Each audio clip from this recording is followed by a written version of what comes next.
புத்திசாலி நரியும் காகமும். வணக்கம் குட்டீஸ். இன்று நான் பார்க்க போறது ஒரு புத்திசாலி நரி மற்றும் ஒரு பெருமை மிக்க காகம் பற்றிய கதை. பெருமையும் புத்திசாலித்தனமும் சந்திக்கும் போது என்ன ஆகும் தெரியுமா? வாங்க பார்க்கலாம். ஒரு அழகான அடர்ந்த காட்டில் ஒரு புத்திசாலி நரி வாழ்ந்து வந்தது. ஒரு காலை வெயில் வெளிச்சத்தில் நரி எழுந்தது. அதற்கு ரொம்ப பசித்தது. நரி சாப்பாடு தேட காடு முழுக்க தேடி சென்றது. ஆனால் எதுவுமே கிடைக்கல. அதனால் வருத்தம் அடைந்தது. உணவு தேடி நடந்து கொண்டிருந்த போது ஒரு மரத்தின் மேல் ஒரு காகம் உட்கார்ந்திருந்தது. அதன் வாயில் ஒரு பெரிய ரொட்டி துண்டு வைத்திருந்தது.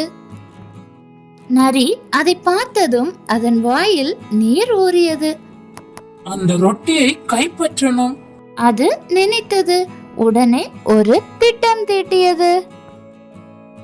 அது காகத்தை பார்த்து இனிமையாக சொன்னது, அருமையான காகமே, உன்னோட இறகுகள் வெகு அழகு. உன்னோட குரல் ரொம்ப இனிமையா இருக்கு. கேட்டுட்டே இருக்கலாம் போல இருக்கு. ஒரு பாடல் பாடுறியா? காகம் ரொம்ப பெருமைப்பட்டது.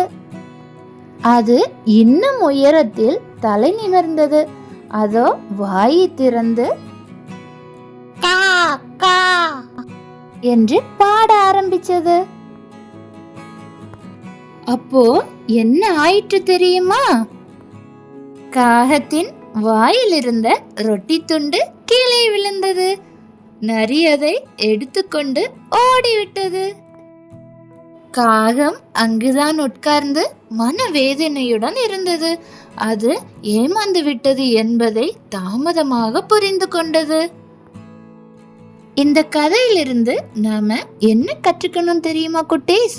பொருளிலோ புகழ்ச்சியிலோ ஏமாறக்கூடாது. யோசித்து பேசணும், செயல்படணும். பல நேரங்கள்ல சிலர் நமக்கு சொல்வது உண்மையா இல்லையா என்பதை நாம கவனிக்கணும். நீங்க புத்திசாலியா இருக்கணும், ஆனா நல்ல மனசோடவும் இருக்கணும். பெருமை மிகுந்தால் நம்மை நாமே ஏமாத்திக்கலாம். அதனால எப்போதும் தாழ்மையாகவும் புத்திசாலியாகவும் நல்லவர்களாகவும் இருங்கள். இந்த கதை பிடிச்சிருந்தா லைக் பண்ணுங்க, ஷேர் பண்ணுங்க மற்றும் எங்கள் கதைகள் பல கேட்க சப்ஸ்கிரைப் பண்ணுங்க. அடுத்த கதையில் சந்திப்போம். நன்றி.